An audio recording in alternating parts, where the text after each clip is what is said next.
The Virgin Islands has always been known for its beautiful beaches, incredible sunsets, and irresistible charm. Tourism draws millions of visitors, but its most famous export is an NBA champion. Looking back, I really grew up in a very great location, a small community. You know a lot of people, a lot of people know you, and but it's a lot of fun because you have the beach atmosphere, you can go everywhere and you kind of know people, and so it's very relaxed, very personal. Timmy, nice to meet you. First time I see you for Excuse me, Mr. Duncan, I could get your signature, please. What's up, my man? How old are you? You're 5? How old are you? 11. I'm 27. Fun and personal is just how Tim likes it when he pays a visit back home. It's exactly what you'd expect from a Crucian. And a person who's born in St. Croix is called a Crucian. Okay, so that's what we are. Those of us who are born and live in St. Croix are referred to as Crucians. Crucian. You gotta say it like that, Crucian. A Crucian person is a person that has been taught to work hard, study hard, get in school and get your studies under your belt. My parents were so into that, just making sure you work hard, make sure you concentrate so much on school and be the best at what you're doing. And knowing that even if you've reached a level, there's no level you can reach, so you got to push yourself even harder. I think that's something instilled in my sisters and I from young, and I think we've lived by that.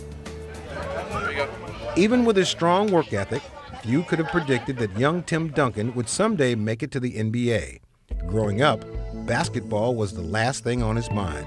I always remember him as being a skinny little boy, always shivering when he came from the pool over there.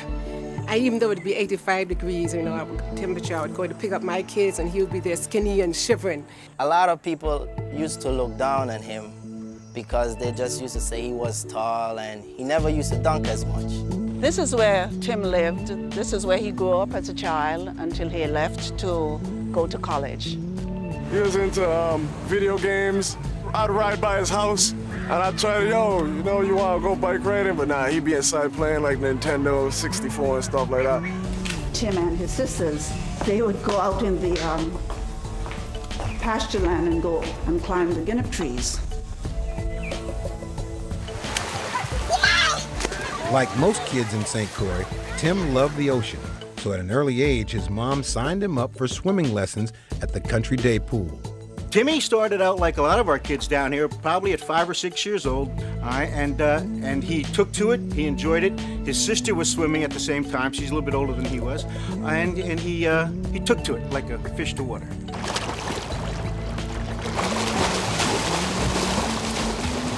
This is a picture of our national team back, I believe, in 1988, and we just took a quick team picture. We're getting ready to go to a swim meet in Santo Domingo. And this is Timmy in the very, very corner. And this is his sister next to him. You can see Timmy, he's real shy, and he's kind of peeking over the girl in front of his shoulder. To swim anywhere from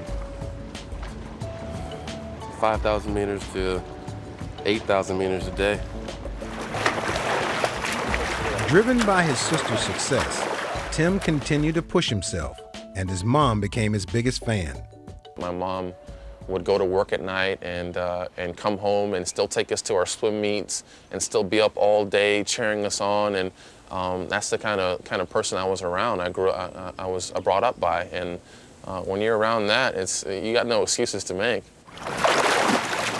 Timmy's about 12 years old, and we're swimming in a swim meet in Mission Bay in Florida. And Timmy is a little bit bigger, even to the stateside kids. Well, Timmy came in and he just swam his heart out. That was Timmy's competitiveness back then. Well, Timmy gets out of the pool and we're all congratulating Timmy because he made the qualifying time. Next thing over the loudspeaker comes Tim Duncan, the Virgin Islands, just set a U.S. top 16 time for his age group. At that point in time, we felt we had something special. But as the young pool shark was setting records, the winds of change began to blow toward St. Croix. In September of 1989, Hurricane Hugo, the worst hurricane to hit St. Croix in recorded history, changed everybody's life in Tim's home country. Not much escaped Hugo's path of destruction. One casualty meant everything to a certain young swimmer. The Country Day pool was destroyed. Swimming became kind of difficult. We swam in the ocean for a while, but it just wasn't as much fun because I was a competition guy. I did the practice so I could get to competitions. And when there were no competitions, it kind of lost its effect for me. Tim's swimming career came to an abrupt halt, so he turned his attention to another sport. God blesses you in many different ways, and he sets you in a direction, and this was my direction. It has been 11 years since Tim left St. Dunstan School. Time has passed, but the memories of his schoolboy days are as fresh as ever.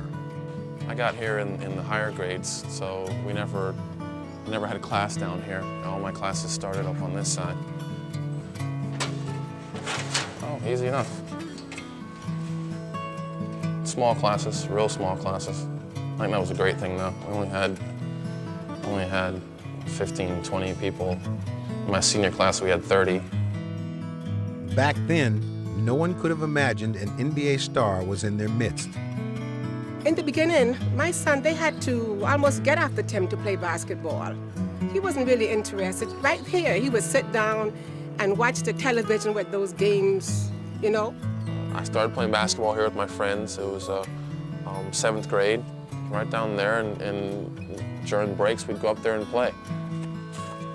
And this is where we used to run to every little second we got. Come up and play.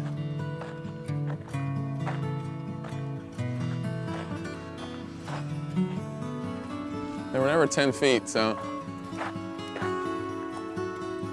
they're still not. And one of them was always bent sideways because of everybody trying to dunk on them. Because they weren't 10 feet, so people would always try to dunk on them. Played all our high school games here. This was our home court. This was the jungle. So you came to play the jungle. Where did people sit in the stands? People didn't come to see us play. People didn't come. This wasn't a spectator game. We played. Whenever people came, they just sat on the hill, or we had the benches were along the side here.